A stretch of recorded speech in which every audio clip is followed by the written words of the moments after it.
What's going on, everyone? In this video, I'm going to be talking about the film Straight Out of Compton, story of N.W.A. This was an amazing movie. I saw this movie in theaters. Here is my ticket stub right there. Straight Out of Compton, VIP 19 plus. First, let's talk about the VIP lounge. I went to N.W.A in Toronto, Ontario to see this movie. And the VIP lounge is amazing. It's like lazy boy couches. They have a table. They bring you beers if you want beers. Drink a beer. Me and my friend were joking that they should serve 40 ounces during this movie. It would just have topped off the whole kind of experience of N.W.A. But the movie was amazing. Of course, the story of N.W.A. and how they got together, what happened to them as a band, and what happened after Dr. Dre kind of left N.W.A to go to death row.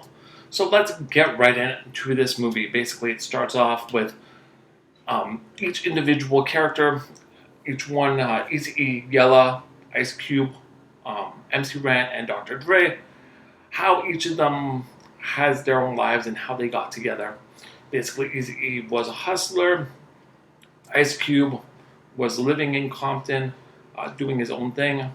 Dr. Dre got kicked out or left his family and went to live with Ice Cube and was a DJ with the World Class Wrecking Crew. If you haven't checked out World Class Wrecking Crew, you like old school music, you need to check out them because they're amazing as well.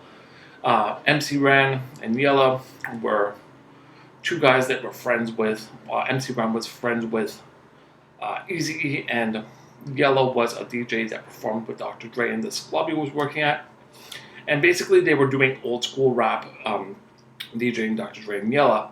And they thought once Ice Cube moved in with Dre, Ice Cube was laying down these tracks that would become hit songs for N.W.A and writing all these music.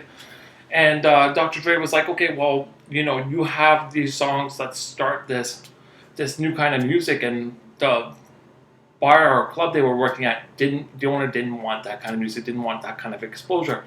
But Dr. Dre let Ice Cube sing. The person that owned the club was like, this music's never gonna take off. So Dr. Dre approached Eazy-E and was like, you know what? You have money. Why don't you help us out and help fund this kind of music? And Eazy-E took his money and helped fund N.W.A. And basically, Eazy-E didn't even know how to rap. He didn't know how to lay down a track at that point. Dr. Dre had to work him into the booth, and do it cut by cut to actually have him become the legend that he had become. And once they started the ball rolling with N.W.A, it was basically Eazy-E and N.W.A.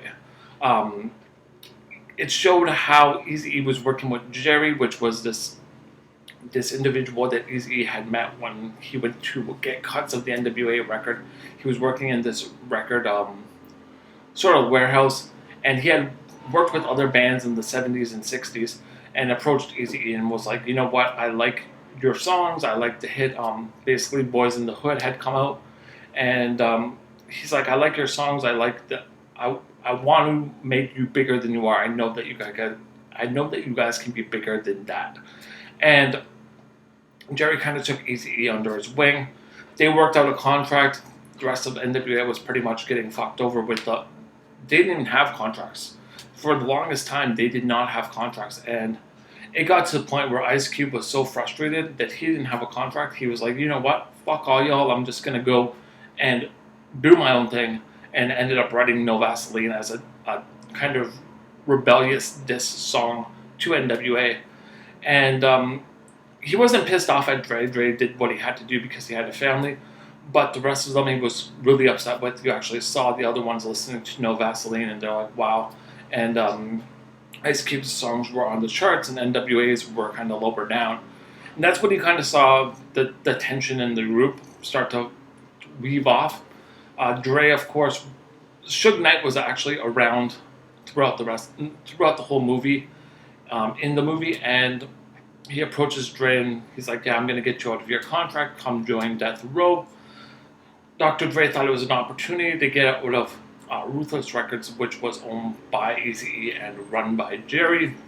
So he took that opportunity, not knowing what he was getting into with Suge Knight, all the crazy shit that Suge Knight would put him through. And Eazy-E would go on to do solo albums.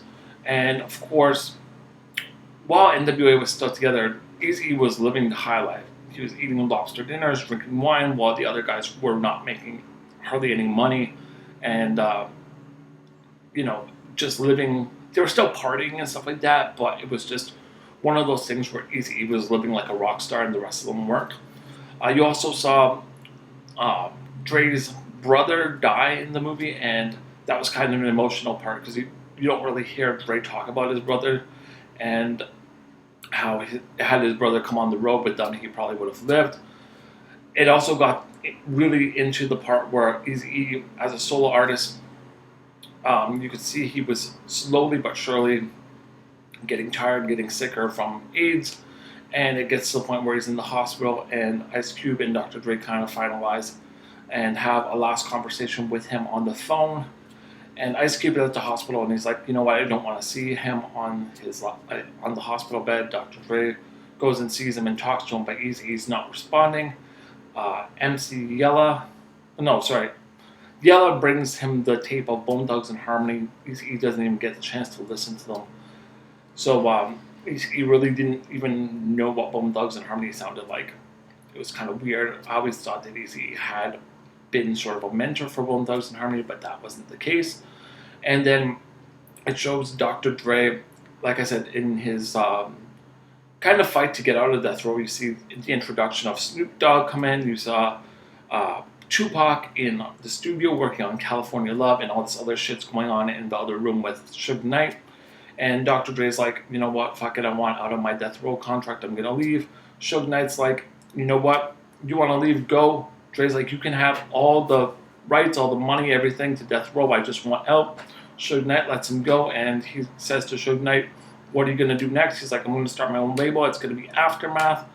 Just an amazing, amazing story of Straight Outta Compton and N.W.A. It also shows their different songs like Fuck the Police, the incident that happened at Joe Louis Arena. When you watch it, you're going to be like, wow, that was crazy what happened there.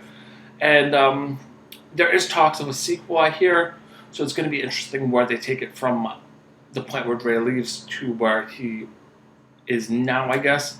So a great, great movie, definitely worth checking out. Sorry about all the spoilers if you want early on in the movie, if you're just watching this. You probably know the story of N.W.A, but just watching it was just so great. So you guys let me know what you guys think about N.W.A, Straight Outta Compton. Leave a comment below. If you want to hit me up on Twitter, my Twitter link is below as well. If you haven't checked out the rest of my videos, definitely go and check out those videos as well. And like I said, comment below. Let me know what you guys think about N.W.A as a group, the individuals, the story of Straight Outta Compton. If you could also give this a thumbs up, that would be amazing as well. If you haven't subscribed to this channel, just hit the subscription button below.